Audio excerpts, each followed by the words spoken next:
Hey, what's up, guys? Welcome to My Life in Audio Engineering, where I talk about audio engineering, creativity, and positive messages for all you creatives out there.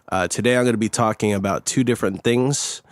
I'm going to be talking about the future of my podcast, as well as the imposter syndrome and my experience, at least within the last week or so, with imposter syndrome. All right, so we're going to get the show started right now. First, I'm going to talk about the future of my podcast.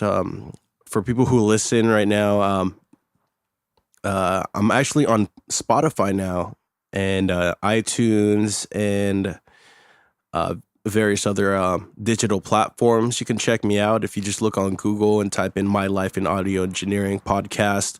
I'm sure you'll be able to find my podcast on your chosen digital platform or streaming app. So I got that down. Right now I'm working on my Patreon page, where eventually I would have new tutorials or for people who want to go a little more in depth with audio engineering. I'll go ahead and post that sort of thing on my Patreon for you guys. I'll probably have some free stuff on my YouTube, but for the most part, the Patreon page is where it's at. If you want a little more in-depth tutorials on audio engineering or, how I connect everything to my iPad or anything along those lines, you can check me out on Patreon eventually, which I'll have the link. I'll throw it out on my Instagram or both my Instagrams, and you guys can check that out. As far as that goes, I'm also building a website for my podcast to direct people who want to know more about it and want to, eventually I'm going to be writing blog posts on there. Like I have one written down right now for what the list of gear that I use for all my productions, whether it's like music production or whether I'm doing something for the podcast. I'll have a list of all the gear that I have, as well as links to where you can get it at a good price. Now, as far as that goes, I also am in the works with other creatives. I'm not sure if you guys have noticed, but I haven't been releasing any podcasts due to the fact that I recently, got a Libsyn account, and it takes a lot of bandwidth in order to upload all these episodes. And I did a total of 9 episodes so far, and I pretty much used up my plan. So come, June 1st and there on out, I'm going to have more episodes. And it also gives me time to pump out content and create content and figure out what kind of content that I want to release for my podcast, and as well as do all the administrative stuff pertaining to my podcast. So, come June 1st and they're out, I'm going to have more stuff for you guys to check out. And as far as future stuff goes, I think that's it. And I'm going to go ahead and talk about imposter syndrome. What is imposter syndrome? You may have heard this saying before. If you're like a huge,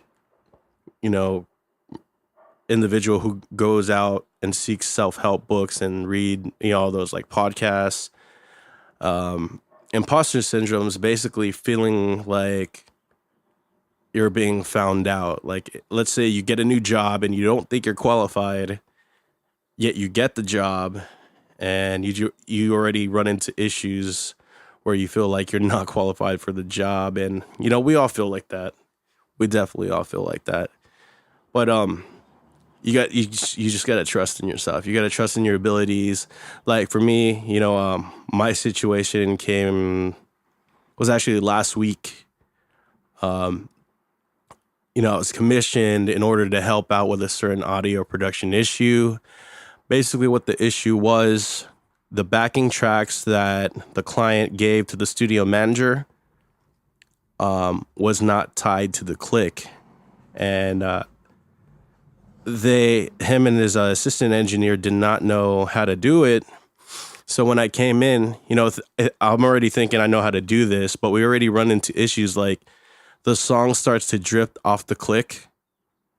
Like we found out the tempo already, but then as we move along forward to like the middle of the song, it's no longer playing along with the click correctly. So I'm sitting there scratching my head. I'm like, damn, I never had this issue before.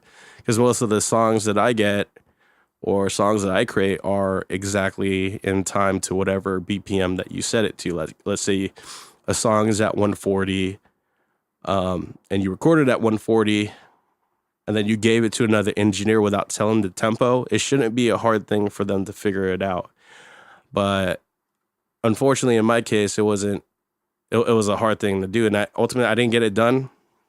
He wanted someone else to help out with that, because eventually, when we start having more clients,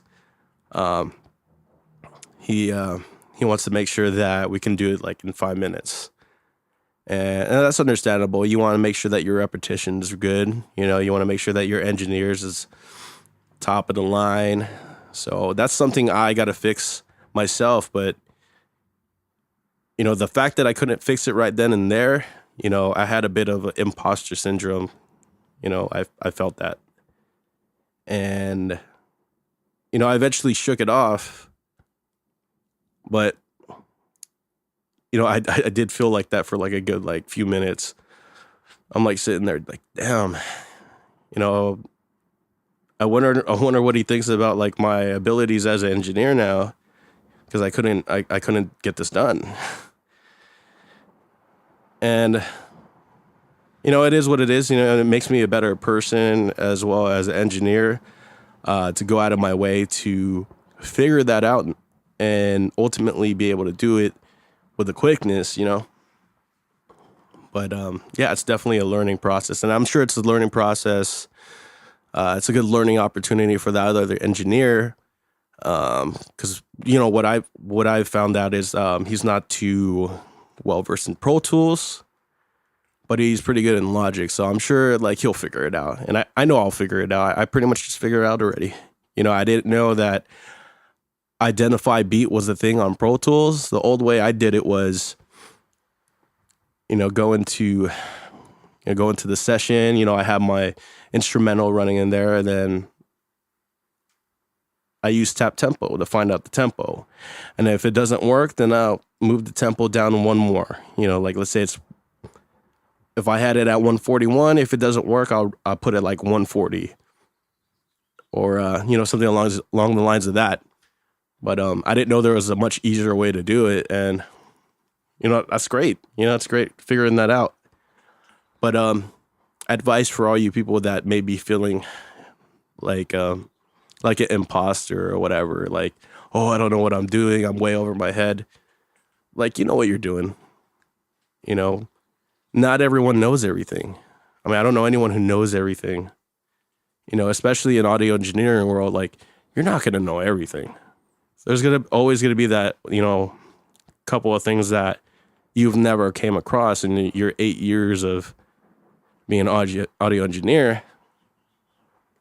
Don't let it like get you down. Like, what you're doing. Like, you just have to learn this new thing. And that's the great thing about audio engineering and a lot of creative careers is you're never going to know everything. Like, there's always something to learn. And all you got to do is just run with it and learn it, get better. And eventually you'll get better in your craft. Yeah, other than that, that's all I have for you guys. I appreciate you listening. Don't forget to like, subscribe, and have a good day, guys. Later.